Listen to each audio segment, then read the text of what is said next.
Novisia bobo Hamburg pleto Afrique ben mi blalite là-bas est sok ben.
Janjale douye mende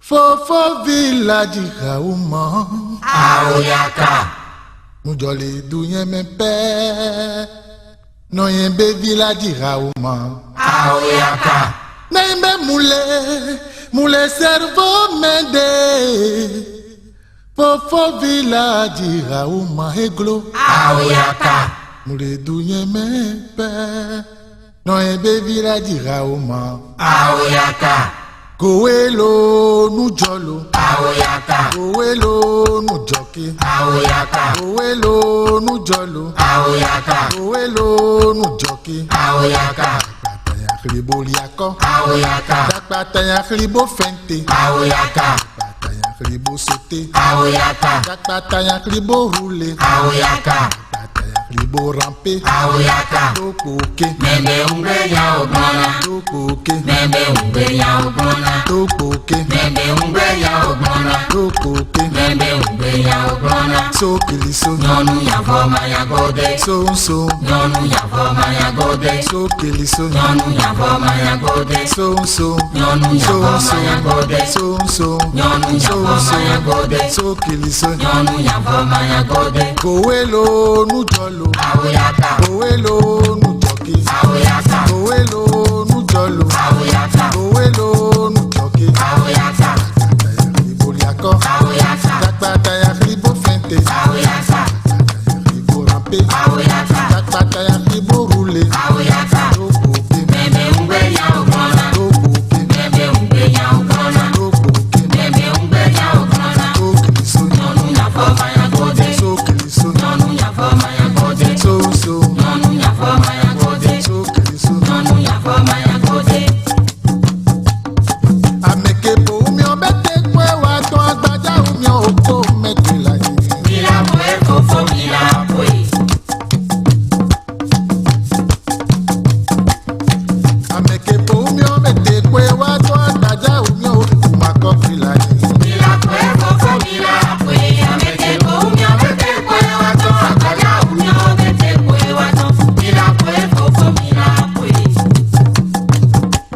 Mbe amekepo umyo bete kwe wato agbaja umyo wadi okpila yi Mila boe fofo mila boe Mbe amekepo umyo bete kwe wato agbaja umyo mako pila yi Mila boe fofo mila boe Amete bo umyo bete kwe wato Akaja umyo bete kwe wato Mila boe fofo mila boe Mbe amekepo umyo bete kwe wato agbaja umyo oko metila yi Mila boe fofo mila boe Amekepo umyo bete kwe wato agbaja umyo wadi okpila yi Mila boe fofo mila boe Amete bo umyo bete kwe wato Akaja umyo bete kwe wato Mila boe fofo mila boe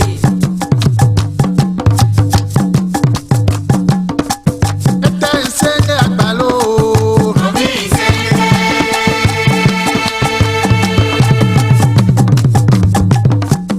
Ete isenge agbalo Obi isenge Baba ni isenge aka Emeto fofina isenge aka Bomine u akini isenge aka Bomine u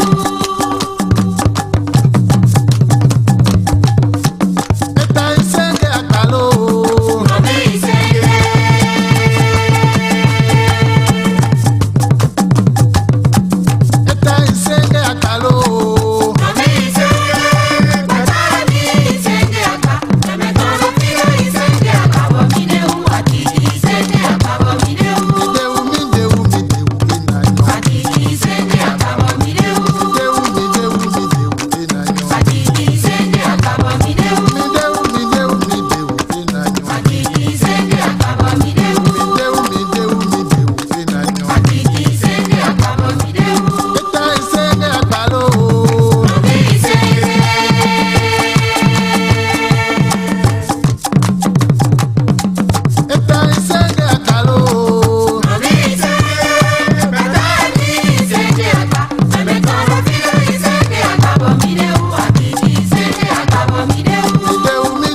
láyọ̀ ń gba tíjì o. Mẹ́hùn lè ké sàn lè tó agbèrè kánú láyọ̀ kókókó. Nẹ̀yìn bẹ́ẹ̀ máa ń lè jẹ́ àgbèrè kánú láyọ̀. Mẹ́hùn lè ké sàn lè tó agbèrè kánú láyọ̀ kókókó. Kí sẹ́ l'avenir gbèrè kánú láyọ̀. Mẹ́hùn lè ké sàn lè tó agbèrè kánú láyọ̀ kókókó. Qui vivra gbèrè kánú láyọ̀. Mẹ́hùn lè ké sàn lè tó agbèrè kánú láyọ̀ kókókó.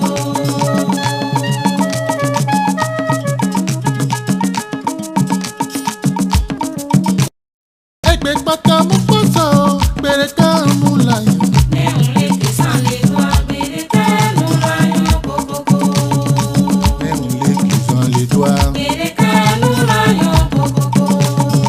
Mẹ́hùn lè kì sàn lè dọ́à. Agbèrè kánú láyọ̀ kókókó.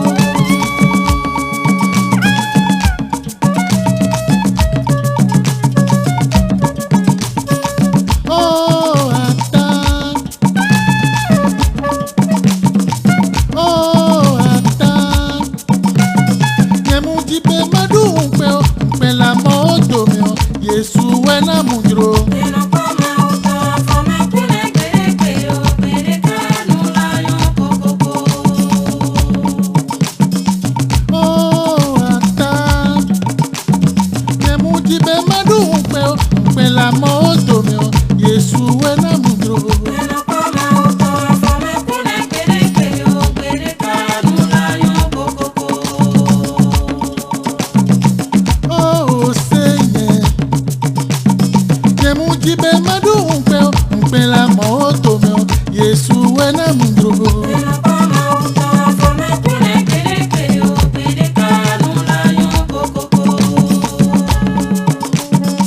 Tenu pama uto fome kune kere kere o. Agbèrè kánú láyọ̀ kókókó.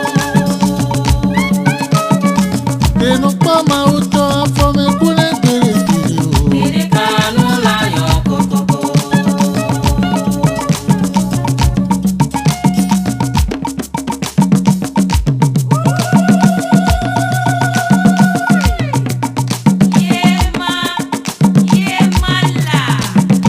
Tenu pama uto fome kune kere kere o. Agbèrè kánú láyọ̀ kókókó.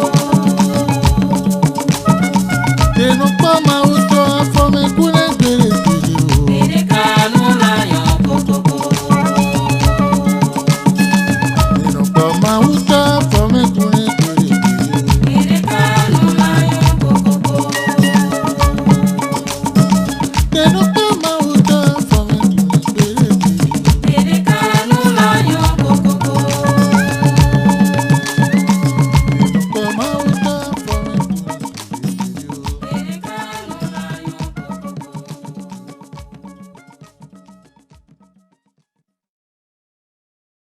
Yemusuka kaka be Yesu e. Yemusuka kaka be Yesu la. Ma u Yesu suto. Yesu de muleki ame ude. Ata Yesu suto e. Opotia emawena, melekela ya dua emawene. Opotia emauto, amekela ya dua emautola. Yesu kaka Yesu mawe isusuto. Yesu le mulei ameore, ata isusuto Yemusuka kaka be Yesu la. Yemusuka kaka be Yesu la. Ma u Yesu suto. Yesu de muleki ame ude. Ata Yesu suto e. Opotia emawena, melekela ya dua emawene. Opotia emauto, amekela ya dua emautola. Yesu kaka Yesu mawe isusuto. Yesu le mulei ameore, ata isusuto Yemusuka kaka be Yesu la. Yemusuka kaka Yesu. Ma u Yesu suto. Yesu de muleki ame ude.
Janjale douye mende Fofo village raouma Aoyaka. Mujole douye mempe Noyembe village raouma Aoyaka. Noyembe moule servo mende Fofo village raouma eglo Aoyaka. Moule douye mempe Noyembe village raouma Aoyaka. Kowelo nujolo Aoyaka. Kowelo nujoki Aoyaka. Kowelo nujolo Aoyaka. Kowelo nujoki Aoyaka. Dakpata ya kribo liako Aoyaka. Dakpata ya kribo fente Aoyaka. Dakpata ya kribo sote Aoyaka. Dakpata ya kribo roule Aoyaka. Dakpata ya kribo rampe Aoyaka. Tokoke Meme umbe ya ogbona. Tokoke Meme umbe ya ogbona. Tokoke Meme umbe ya ogbona. Tokoke Meme umbe ya ogbona. Sokiliso Nyonu ya voma ya gode. Sonso Nyonu ya voma ya gode. Sokiliso Nyonu ya voma ya gode. Sonso Nyonu ya voma ya gode. Sonso Nyonu ya voma ya gode. Sokiliso Nyonu ya voma ya gode. Kowelo nujolo Aoyaka. Kowelo nujoki Aoyaka. Kowelo nujolo Aoyaka. Kowelo nujoki Aoyaka. Dakpata ya kribo liako Aoyaka. Dakpata ya kribo fente Aoyaka. Dakpata ya kribo rampe Aoyaka. Dakpata ya kribo roule Aoyaka. Tokoke Meme umbe ya ogbona. Tokoke Meme umbe ya ogbona. Tokoke Meme umbe ya ogbona. Sokiliso Nyonu ya voma ya gode. Sokiliso Nyonu ya voma ya gode. Sonso Nyonu ya voma ya gode. Sokiliso Nyonu ya voma ya gode. Amekepo umio bete kwe wato agbaja umio oko metela yi Mila poe fofo mila poe. Amekepo umio bete kwe wato agbaja umio mako fila yi Mila poe fofo mila poe. Amete ko umyo bete poe wato. Akaja umyo bete poe wato. Mila poe fofo mila poe. Mbe amekepo umio bete kwe wato agbaja umio wadi okfila yi Mila poe fofo mila poe. Mbe amekepo umio bete kwe wato agbaja umio mako fila yi Mila poe fofo mila poe. Amete ko umyo bete poe wato. Akaja umyo bete poe wato. Mila poe fofo mila poe. Mbe amekepo umio bete kwe wato agbaja umio oko metela yi Mila poe fofo mila poe. Amekepo umio bete kwe wato agbaja umio wadi okfila yi Mila poe fofo mila poe. Amete ko umyo bete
Novinho ragbana mio agaka miatemu jeshu.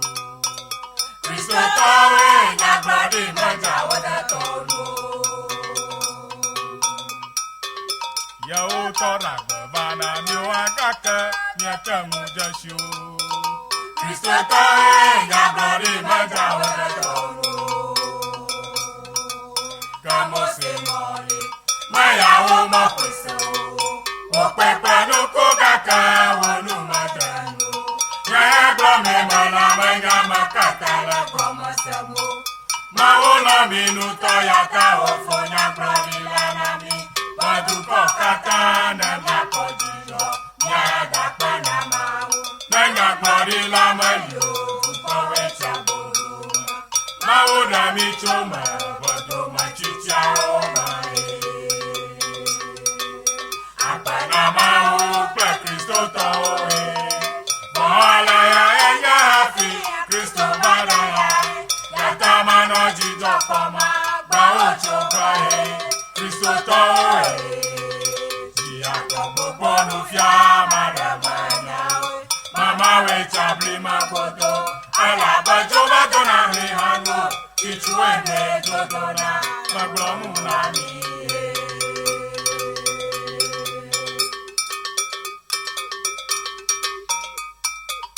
Yao to ragbana mio agaka miatemu jeshu. Kristo tawe nyagbadi maja wada tolu. Novinho ragbana mio agaka miatemu jeshu. Kristo tawe nyagbadi maja wada tolu. Kamo se moli maya o makweso. Wokpekpla no kogaka wonu madamu. Nyagba me mala manya makaka la komasamo. Maola minuto yaka ofo nyagba ni lanami. Baduko kata na myakodijo. Nyaga pada mau. Nanyagba ni lamayo. Duko wecha boluma. Maola michoma. Bodo machicha omae. Panamao pe Kristo tawe Bala ya enya hafi Kristo bada ya Yatamano jijo koma Bao chokae Kristo tawe Zia kobo bonu fia madamanya Mama we chabli makoto Alaba joba dona hihanu Chichwe me jodona Makamulani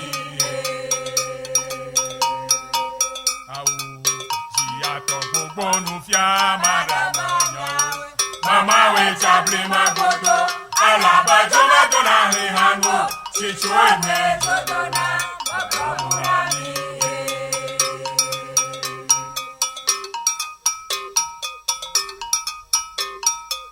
Novinho ragbana mio agaka miatemu jeshu. Kristo tawe nyagbadi maja wada tolu.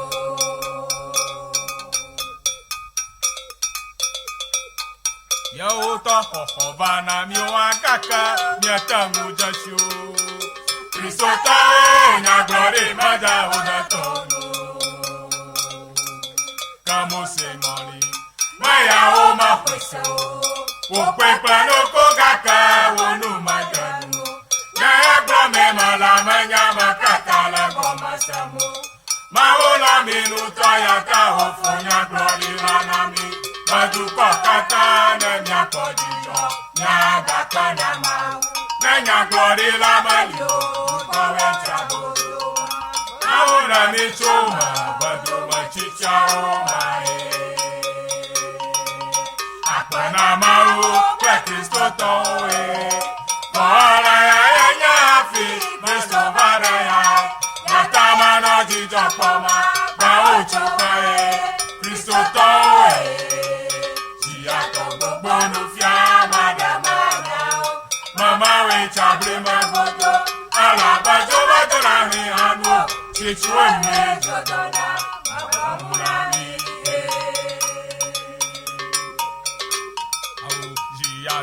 Bonu fia madamanya Mama we chabli magodo Alaba joba dona hihanu chichwenwe Jodona, Mamunami.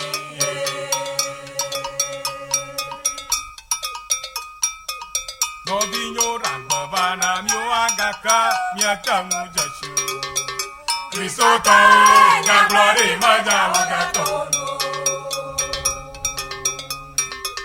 Novinho hohovana mio agaka miatamu jashu Cristo tae na glory maja wagatono Kamo se mari maya o mapeso Ope plano kogaka wonu mademu Yaya glome malamanya makaka la goma semo Maola minuto ya kawofonya glori lanami Majuko kata na mia podiyo Nyanda kona maru Nanya glori la malio Zukowe cha bodoma Maora michoma Bodoma chicha omae Panamao, pe Cristo towe. Ola ya nyafi, Cristo bada ya. Yatama no jido poma, ba ocho bae, Cristo towe. Zia toko bonu fia mada. Mama we chable magodo, ala ba joma dona he hanu, chichwenwe jodona.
mie kuna.